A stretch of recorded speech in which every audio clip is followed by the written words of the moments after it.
Guys, I am back. Welcome back to Keeping Money Jazzy, where I share my budgeting tips and plans as well as my slow and steady race to become debt free.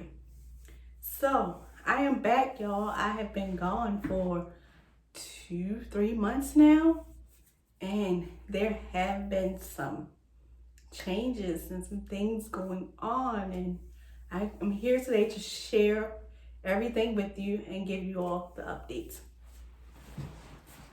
So, I'm going to actually break this down into 3 categories. I'm going to have my good news from the last few months, my bad news from the last few months, and changes that will be coming in the future. So now we're just going to hop on to it. So guys, in the month of June, I had alluded to some things that would be happening and for July, and they did. So the number one thing that happened for me in June was, this is the good news, was I refinanced on my house, y'all. Yes, that is I will have a refinance video coming out soon for you guys to check that out, and it will be comparing my original loan from 2018 to my estimate that I received in March from one company, and then my final closing information from another company. That was a whole story. I had been trying to refinance since last year, but it didn't happen. But by the grace of God, it did not, because things actually worked out better this year. So that will be coming soon. Secondly, as you all know, I had changed my plans in the second quarter, May, which was to start paying down my interest that I had left on my remaining on my 2 loans. And that total was $1,172. As of June, I did pay off $510 on the one loan. That interest has been completed. On the second loan that I have interest on, that balance remains right now at $450. And I could have completed that goal, but things have been happening, so that kind of had to be put on the back burner.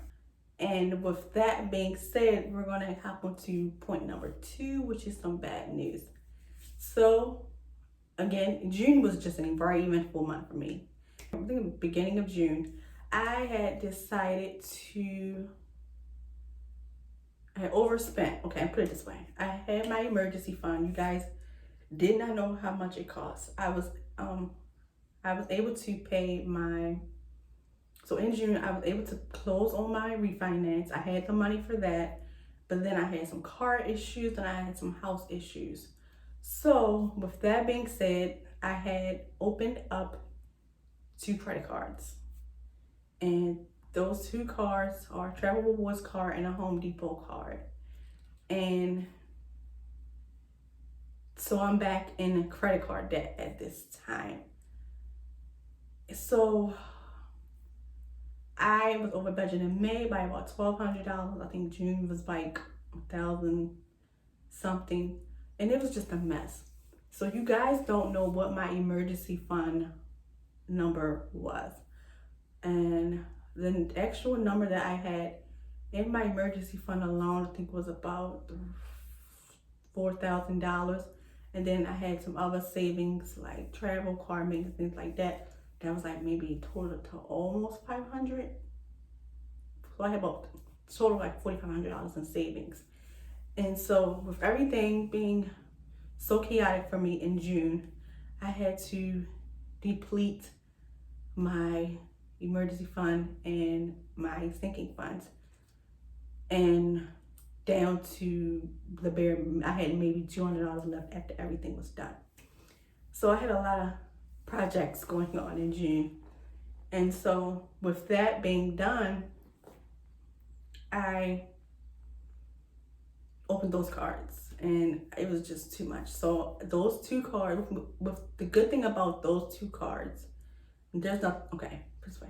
There is nothing good about going back into credit card debt, period. Not at all. But with these credit cards, they are 0% interest until July.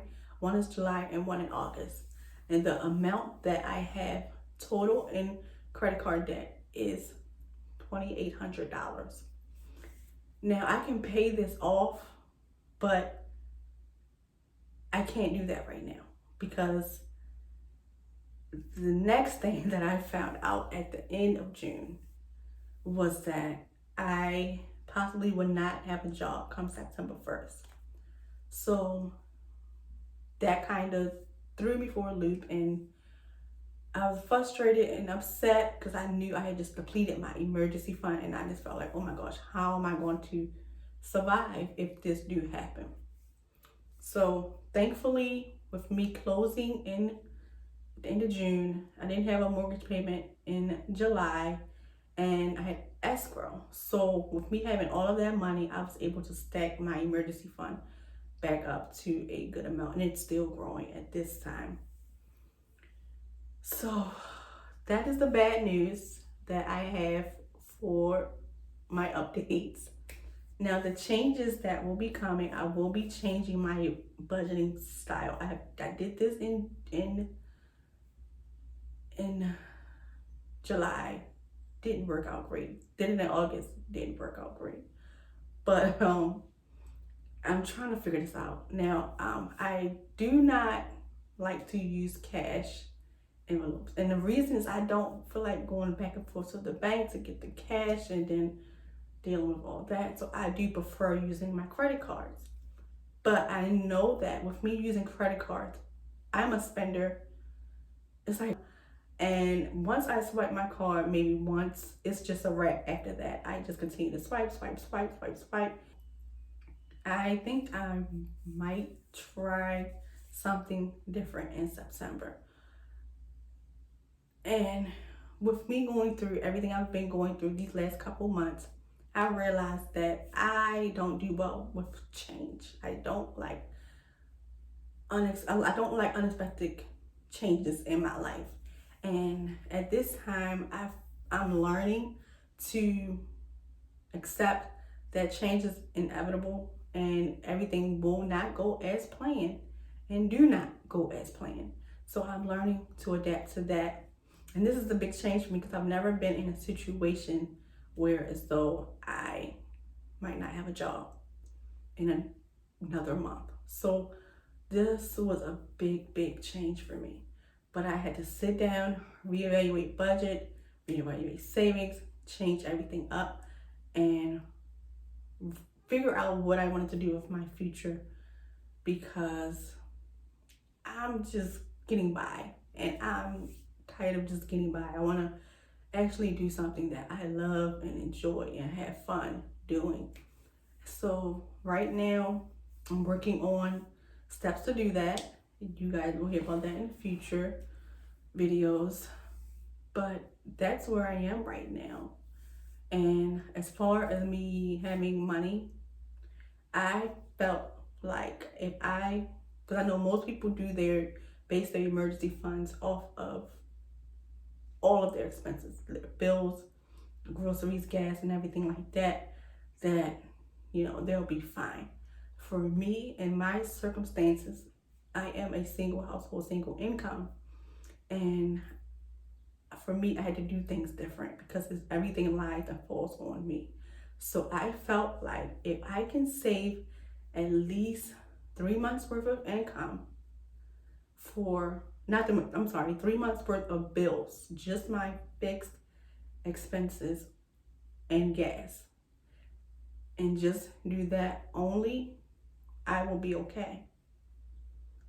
And it kind of lessened how much money I need to put up and save, because I feel like at the end of the day, I can find something part-time or something else working remotely or whatever that will subsidize or cover all of my other bills for however long.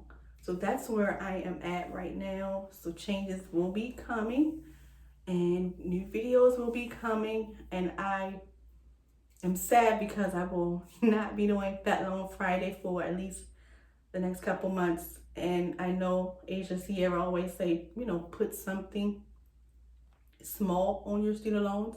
And I have been doing that consistently since January, something, and I've paid down a great deal.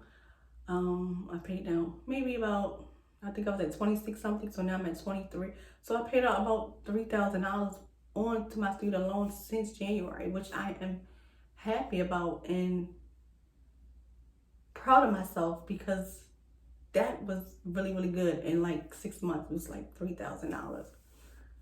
So that was amazing for me. This is just a hiccup in my life right now, just a little hurdle to slow me down and stop me, but it will not stop me. I will keep going and I will figure out how to get these loans paid off and these credit cards as well. So that is it for this video. Those are my updates, and thank you guys for sticking in there. For my subscribers who did not leave while I was on a little sabbatical and reflection period in my life, thank you for sticking in there. Continue to watch my videos, and I hope to see you guys in my next one. See you soon.